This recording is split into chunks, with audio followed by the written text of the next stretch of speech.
Alright, greetings out there, WWE and wrestling fans alike. Ben Porter is back. I went through some absolutely crazy, nonsensical, medical, blah, blah, jargon, but it's all done now. Well, it's not done, I'm still doing it, but either way, I have to do this. This is way more fun than all the other crap I've been dealing with. So either way, I'm going to start right away and not waste anybody's time. I'm going to review the 2023 Royal Rumble like I said I was, but the problem is I only have about to do it. But I'm going to go over the key points. So let's get into it. Let's start. Let's see if I can do it. Will wait forever if you choose. Does the past after always be you? Not true, unless you dwell upon it. A better life, no one really ever fell upon it. Just another internal ponder. It all goes on inside here. Okay, WWE 2023 Royal Rumble key points. Let's start.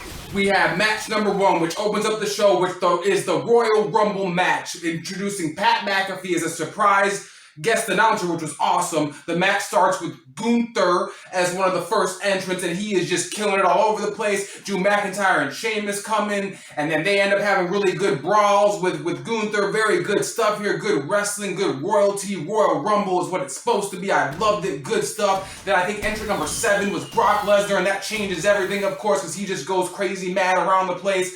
And then I think Bobby Lashley ends up being number 8, and he eliminates Brock Lesnar, which I popped massively for. I mean, I popped I popped like Dr. Pimple Popper working on someone who's been waiting 7 years. I popped. But anyway, after that, then we have the match just kind of slow down a little bit, but Sheamus is still in there going crazy. Drew McIntyre is still in there, and they've been kind of teaming up. And it's just been a very good Rumble. We got the New Day in for some excitement. We got Otis and Alpha Academy in. There's just a lot of really good Royal Rumble so far. I'm really enjoying it. And we're still waiting on the number 30 entrant. Who's it going to be? What surprises are we going to have? And then we have, I think I'm going to just skip very fast. I got to go fast here to the end. Seth Rollins ends up coming in around 20-something. And then after that, 28, the shock entrant ends up being Logan Paul, I think at 28 or 29. And when Paul comes in, he gets like a massive pop too, and he's got kind of heat. And he ends up eliminating Seth Rollins, which I think is the big story going forward. So let's remember that. And now we're at the end of the Rumble, and remember, Gunther is still in here. He's been in from the beginning with the performance of his lifetime. Absolutely spectacular. I feel like we're going back to the Gunther of the NXT UK TakeOver days when he would just destroy and just like be the toughest man on earth, and I love it. He even had a standoff with Brock Lesnar that I forgot about for a second, but here it is. And next, we have the end. We have Cody Rhodes, number 30, coming out to a massive pop, and it's just like, it's one of those things that everybody knows is supposed to happen, but everybody's okay with that because his story is just so good and so real and so like vivid that we just all love it. I mean, I do personally. I don't know about everybody, but Cody comes out, and the main story there is Cody and Gunther are going at it, and they're hitting each other. I mean, Cody's taking pain, and of course the peck is taking pain, the purple peck. You know, it's just taking pain. The Barney the Dinosaur peck is just all over the place, getting destroyed. And I actually thought Gunther might actually stronghold his way to a victory, and that would be like one of the coolest, craziest things that WWE's ever done, and it would just blow everybody's mind. But no, we have Cody just go all in, give it his all like he always does. Cody Cutter and Crossroads, I believe. He eliminates Logan Paul, which was a really cool spot that I liked, and I thought that was awesome that he got the chance to eliminate Logan Paul, because it's like wrestling versus entertainment. You know, it was just a cool spot. I thought I loved it. Good stuff. And at the end, we get Cody Rhodes, a clothesline over the top, just like Stone Cold when he won the Royal Rumble in 2001, I believe, over Kane. Clothesline over the top. And we have a brand new Royal Rumble winner for the 2023 Royal Rumble, Cody Rhodes. Congratulations. First match out of the way. Now we are on to match number 2, which is a pitch black match between LA Knight and Bray Wyatt. And this match absolutely, like, I love the uniqueness of it. I love the fact that there's never been a match like it. And yeah, it had sponsorship of Mountain Dew and all that. They made, I think, $1 million at least, if not more, from doing that. So how can you knock that? That's such a great business idea. I mean, wrestling doesn't need to have sponsors all the time, but it's going to have sponsors no matter what you do. So why not embrace it and enjoy it and have fun with it? But anyway, I think Bray Wyatt put on a performance that was spectacular, like a 10 out of 10 performance. Now, maybe the match didn't go all as planned and as well as everybody wanted it to, but the performance of Bray Wyatt was the key thing to me there. I had to watch it back, and I didn't even notice the first time I watched it that when he walked to the ring, he had every one of his Firefly puppets come to life in the walkway when he walked to the ring. I don't know why, I just didn't notice it the first time I watched it, man. Maybe I went to the other room, but I usually don't when I see Bray Wyatt. So it was just a weird thing, but it stands out to me that they put so much detail into the Bray Wyatt character and to everything that he's doing, and they really, I think, they did a perfect job with it. There just may have been a couple live errors that you can't really control. You can't make everything perfect all the time, guys. I mean, it's just not going to happen. But I think the match was very solid. LA Knight just was the perfect person to react to all those things happening. And the fact that they had the lights out and then Bray had the face paint and he had the 6 on his face. And there's all these little subtle messages that were almost sucking us all back into the White Rabbit phenomenon. So I think it was a win in my book. I don't know about everybody else. I think it was a win. And then Uncle Howdy appears and shows that he has allegiance once again with Bray Wyatt, which is what I think a lot of people are not understanding. That I think when Uncle Howdy, you're supposed to be able to understand it. That's what makes good television. But either way, I think when Uncle Howdy gave Sister Abigail to Bray Wyatt, it sounds like a crazy person talking, but anyway, it was like just saying, like, you're not embracing your dark side, as he's been saying for weeks, so I'm going to hurt you until you embrace your dark side. And then once Bray embraced his dark side, darker than ever almost, during the pitch black match, get it? That's when Uncle Howdy said, okay, now we're okay, now I can work with you here, and that's why he jumped off the thing onto LA Knight. And they could have done that a little better. You know, it wasn't a Shane McMahon jump. I'll give props to Shane McMahon for his, you know, he's one of the best guys at that off the top. Him and Jeff Hardy are probably the 2 best in my book of that off the top thing. But anyway, still was a good spot. Still was a good match. I thought it was good. I loved it. Bray Wyatt gets the clean victory, which I loved and thought was really cool too. That they just gave him a clean victory and then they added all that stuff onto it at the end. So pretty cool. We get to see the creatures again, looking above and everything, looking onto everything. Just good television, man. I really enjoyed it. It just really makes me feel like I'm having fun when I watch Bray Wyatt, and I like that. Like, some people may think, oh, it's supposed to be perfect, but you know, he's doing a really good job. I'll leave it at that. And on to match number 3, which ties directly into match number 2. Match number 3 is Alexa Bliss versus Bianca Belair for the Raw Women's title. And this is a very dangerous Alexa Bliss, but it still wasn't dangerous enough because Bianca Belair, she put her in her place and she won with 1 KOD, 1, 2, 3. And that match was almost a very quick match. It's almost as if it was in between in a weird spot in the card. So they kind of, I feel like, rushed it a bit than it was supposed to be, but either way, it was a very good match, and I think Alexa Bliss actually did I don't know, Alexa Bliss, that might have been one of the performances of her career. It was just a very good performance, very good match. Bianca, I have no quarrels with Bianca either. Like, Bianca performed to her ability the best, like she always does. She is the EST, so we all know that, and Bianca Belair wins, but then the big story there is afterward, when she's confronted by Uncle Howdy again in the Alexa's playground and all these videos of her past when she betrayed Bray and all that. So I think they're tying that in for somewhere here in the future. There's a lot of loose ends here, and I'm kind of getting to the point where I want them to start becoming tight, and I want to see where this is all going. So we'll see. But I loved it. I thought it was another good match. Completely solid. I didn't really have any quarrels with it at all, other than I would have liked it to have a little bit more time. But this has been a long night already, so I can understand why they went a little quickly with that. All right, and then we're on to match 4. And this is all from memory with no paper, no notes or anything. This is all just from memory. But I had so many things that occurred in my life in between the Royal Rumble and now that I just couldn't do this. So I just figured I'm going to just watch it while I was laying there, and then I'll just get it all in my head, and I'll do this way, as it's different this time, but it's organic and it's real, you know, so I think maybe some people can gravitate towards that. But anyway, on to match number 5, which is the Women's Royal Rumble. I believe that is the next match. If I'm wrong, I apologize, but I'm pretty sure off the top of my head that is the next match.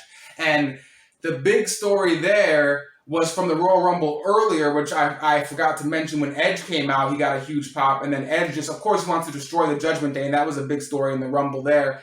And when he came out, Rhea Ripley came out and attacked him, and then Beth Phoenix came out and speared the absolute dog poop out of Rhea Ripley. So Rhea Ripley was hurt, and on top of that, she was number one in the Rumble. And Liv Morgan, she was number 1 in the Royal Rumble, and Liv Morgan was number 2. Liv Morgan originally wanted to be number 1, but I guess it made more sense for Ripley to be number 1 for what's coming next. And for the entire match, just makes more sense. All right. And so we have Rhea Ripley and Liv Morgan, loud pass there. They start the match. It's a very good women's Royal Rumble. I wouldn't say it's the best women's Royal Rumble ever. I want to say I think the first one maybe or the second one was better to me if I remember correctly. But there's a lot of wrestling in these years, man. It's hard to remember it all. But anyway, the women's Royal Rumble is a great match. It's really fun. Rhea Ripley is 100% the star in this match. Like she's shining brighter than anything in there.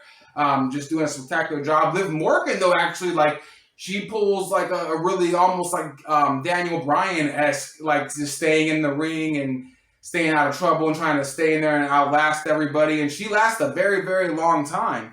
And we get a couple surprise entrants, like we get Michelle McCool from the audience out of nowhere while she's eating with her kids. And I thought that was pretty cool because like if you were a parent and you were like sitting there with your kids and then you go in the ring, like that's just an experience that you'll just never forget. So I thought that was really awesome. And then we had the return of Asuka. That was the big thing in that match that I loved. I was just like, oh, and the crowd loved this, so I just made it even better. And she had a new mask on, doing the crazy. Like, it was just very, very good return. I think the Women's Royal Rumble really needed that. For some reason, I think, like, without that, it wouldn't have been as, like, good and as powerful, as impactful of a Rumble as it was. So props to Asuka for her return, and she just did a beautiful, phenomenal job, and it reminded me of the Asuka I used to go watch at Full Sail in NXT over here. So props to that. It was like more of the unstoppable Goldberg-esque kind of Asuka, and I like that because that's how she should be portrayed, because I feel like that's what I was used to with her, and like she got watered down with Vince and all that, and now we're getting back to a lot of these NXT character cores that they wanted to and like felt from the beginning. So once again, probably Paul Levesque, I'm sure, is responsible. But anyway, we're going to move on to the Women's Royal Rumble, the end of it. Like I said, there's a lot going on. I'm trying to remember the key points of the Women's Royal Rumble. And the main thing I remember is the end when Asuka spits the mist and she hits Liv Morgan, and that's what causes Liv Morgan to get eliminated, unfortunately, sadly. And then we had the return of Chelsea Green as well.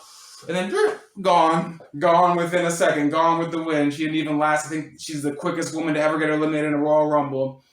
And we have Rhea Ripley's like bleeding in the middle of this match. She's still selling the ribs from earlier. Like I was like, I don't know if Rhea Ripley is going to make it. Like she might get eliminated last minute and somebody, but we'll see what happens. So we're at the end. We got Liv and Rhea, and I mean, Liv gave it her all, guys. I mean, I just got to clap for Liv. She gave it her all, but the winner of the Royal Rumble, Women's Royal Rumble match, ends up being Rhea Ripley. Congratulations. Mommy wins the Rumble. Mommy's going to WrestleMania, and I love it. Oh, I had to point. Let me just, hold on one second. Sorry, it just feels good. Anyway, okay. Women's Royal Rumble done. Rhea Ripley in the books. Congratulations. And, like, the victories for Rhea Ripley and Cody Rhodes tonight were like very impactful. The crowd was into it. Like it was very, like they were just very happy. It was very real, very organic. And I just thought like, man, I'm glad that we're kind of back to that real, organic, like wrestling that like the fans do embrace, not just something that just is on paper looks good. It just seems like everything has a more organic feel, and I gotta love that. And speaking of like raw organic feel that the fans love, we are on to the last main event of the night. Match number,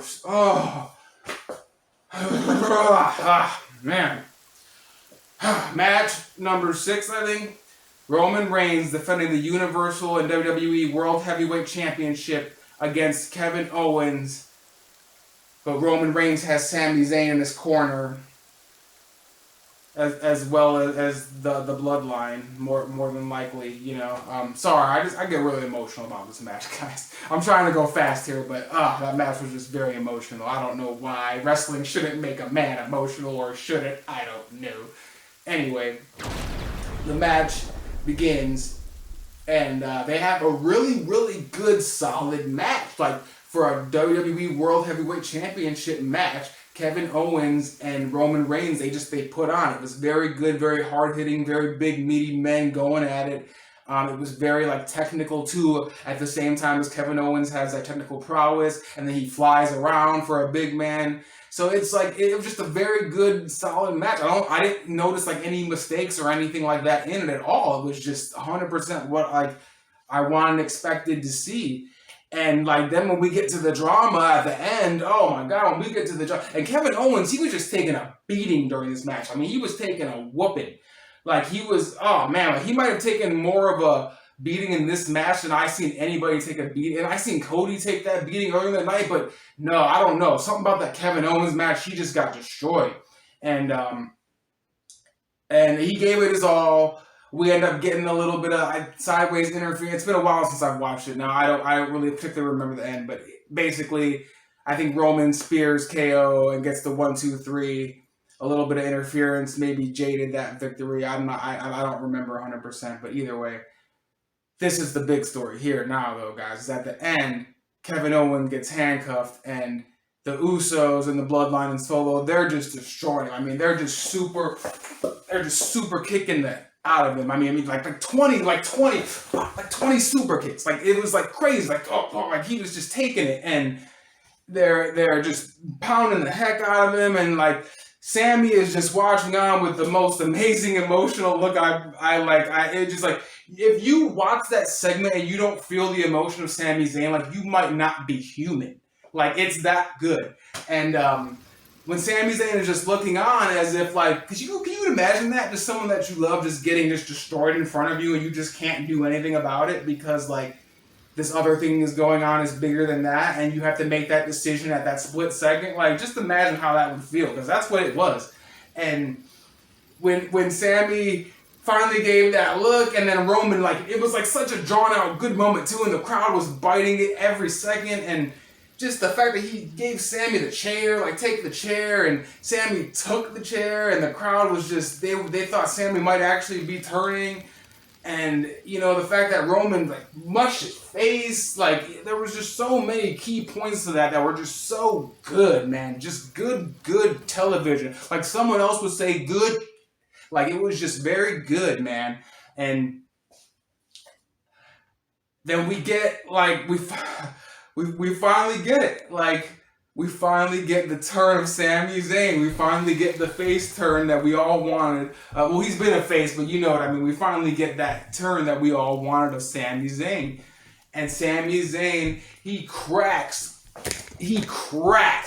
Roman Reigns with that steel chair. Like, it's like the Shield, when the Shield broke up, but like times 10. It's like, oh man, it's way better. And when that crowd hears that chair smack, and then he sells, and Roman's on the ground, like, did you really just, like, you know, you're not gonna exist anymore. Like, it's over for you, basically. Look, and then he just looks at Jay, and he's like, I'm sorry, and Jay is conflicted because Jay has been here before, way back with Roman, so he knows that Roman can be abusive and, like, wrong, so he's conflicted. It was just the best storytelling. And then Jey Uso, he won't lay a hand on Sami Zayn, and that just added another layer. How many layers are there to this? Like, this is great stuff. Like, and then the layer of that ends up, Jay leaves the ring, and the whole crowd, like, he just left. Like, he's not even dealing with this. Roman's gonna destroy him later. Like, what is he doing? Like, what is happening here? It's breaking down. And then they proceed to just destroy Sami Zayn. Like, he's hammering down on Sami Zayn. They're destroying him. Like, I'm at home, like, oh my God, I want to help Sami Zayn. If I was in the crowd, I might want to jump the barricade. I don't recommend anybody ever do that, but it's like that good of an angle. When you know it's that good of an angle, when you want to get involved, like, that's how you know it's good. So I'm just saying it's that good. Nobody ever do that. Once again, I'll repeat that. That's very bad. Don't ever jump, because they're professionals and you're not. Don't do that. Anyway, we end the night with just Sammy getting destroyed. They rip the shirt off of him, like they just rip it off, like it's not his anymore, like he's not part of the bloodline anymore, like, and it's just like the saddest moment ever. And KO was just this whole time knocked out in the corner. It was just like the saddest but most happy moment at the same time for me, because I think at home I was like, oh my God, this means Sammy has to have a match against Roman, and he has to try to take that title, and maybe he will take that title. Maybe Sami Zayn will be the man to dethrone the head of the table. Because you know what? I get that Daniel Bryan feeling from Sami Zayn. I get that Rey Mysterio underdog feeling from Sami Zayn. That, you know what? You might not think he's big or he's strong, but he's so technical and he's so good and smooth at what he does. He might, and he's so connected with the fans, he might pull it off. Remember when Eddie Guerrero pulled it off at No Way Out before WrestleMania and nobody expected that to happen and it changed everything? This could be that same moment. I wonder if it will. It's very likely and very possible. I don't know. What does the YouTube land think about this? Do they think that Sami Zayn is going to win the championship at Chamber on Saturday? Or do they think that Roman is going to defend and Cody's going to win at WrestleMania? Or do you guys think that there will be a triple threat match between Cody, Sammy, and Roman at WrestleMania to solve all of this? I don't know. Sometimes those fatal four-ways and triple threats end up being good ideas at Mania. Sometimes they don't, and the one-on-one would have been better. What's going to happen? Lots of moving parts.